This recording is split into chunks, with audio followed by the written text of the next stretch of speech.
struggling with a camera setup situation.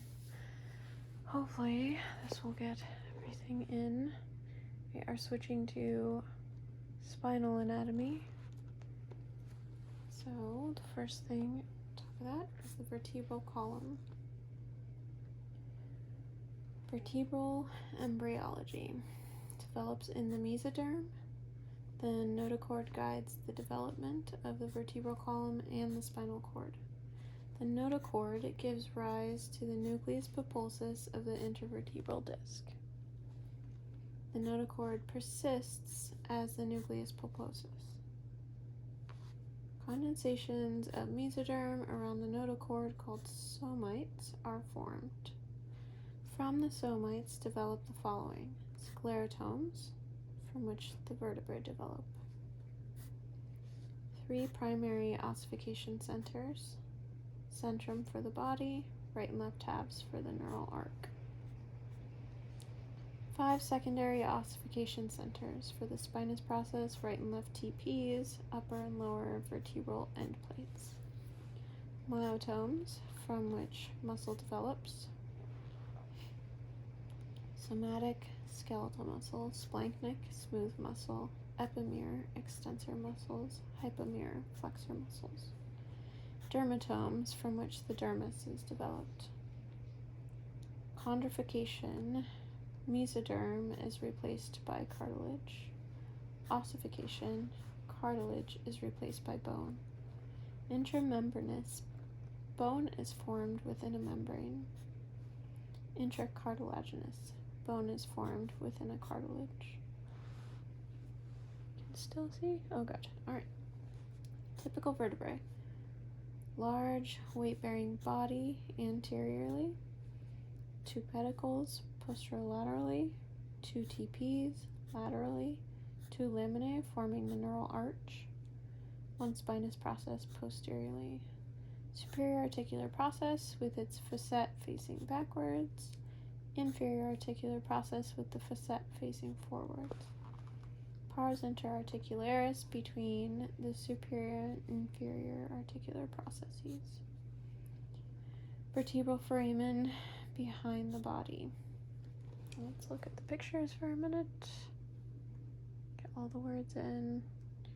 We've got superior vertebral notch, superior articular facet, pars interarticularis, inferior articular facet, inferior articular notch, body, and transverse process, spinous process, lamina,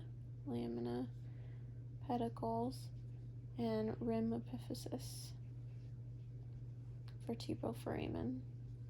Typical vertebrae. Okay, next section.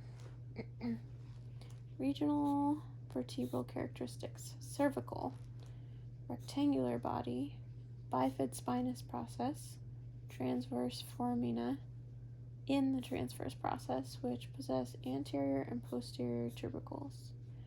Thoracic, heart-shaped body, sloping spinous, costal demifacets on the body, full facet on each transverse process.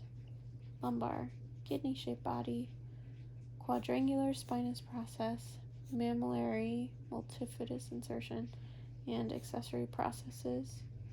Attachment for longissimus thoracis pars lumborum. L3 has the longest TP, and L5 has the largest body.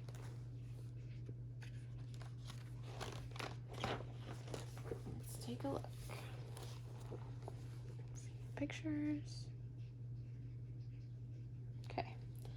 Here's the cervical vertebrae with its bifid spinous process, its costal facets in thoracics, and the mammillary process in lumbar. And we have the anterior and posterior tubercles and the transverse foramen. Okay, atypical cervical vertebrae. We have C1 as the atlas, large lateral masses, no body. Anterior arch, posterior arch with a groove for the vertebral artery. C2, axis or epistrophius. I haven't heard that second name. C2 is the axis. It has a dens or odontid process. C7, vertebra prominens, long bifid spinous process. You can feel externally. Atypical cervical. Lateral masses, anterior arch, posterior arch, dens. Atypical thoracic vertebrae. 1st and 10th through 12th thoracic vertebrae are atypical.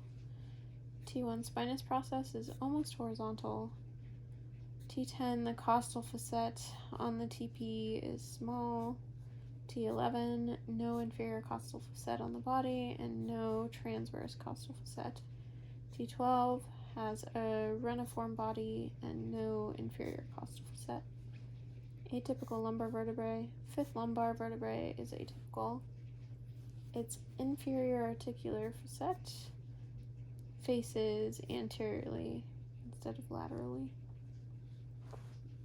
Regional orientation of the superior articular facets differs also. Cervical facets face backwards, upwards, and medially in the coronal plane. Thoracic facets face backwards, upwards, and laterally in the coronal plane. Lumbar facets face backwards, medially in the sagittal plane. Intervertebral foramen. It's a bony tunnel which is bounded superiorly by the pedicle and inferiorly by the vertebral notch of the vertebrae above. Anteriorly by the posterolateral aspects of the adjacent vertebrae and intervening disc. Inferiorly by the pedicle and the superior vertebral notch of the vertebra below. Posteriorly by the anterior aspect of the C-joint and capsule. Intervertebral foramen. Superior vertebral notch, inferior vertebral notch, pedicle, C-joint, zygoepithelial joint.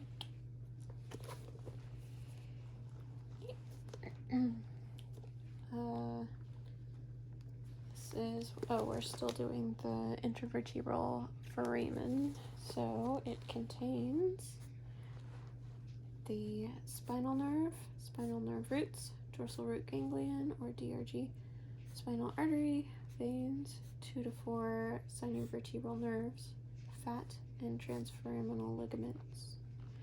It may be narrowed by large protruding osteophytes from the bodies of the adjacent vertebrae or Z-joints, or prolapsed discs that bulge posterolaterally.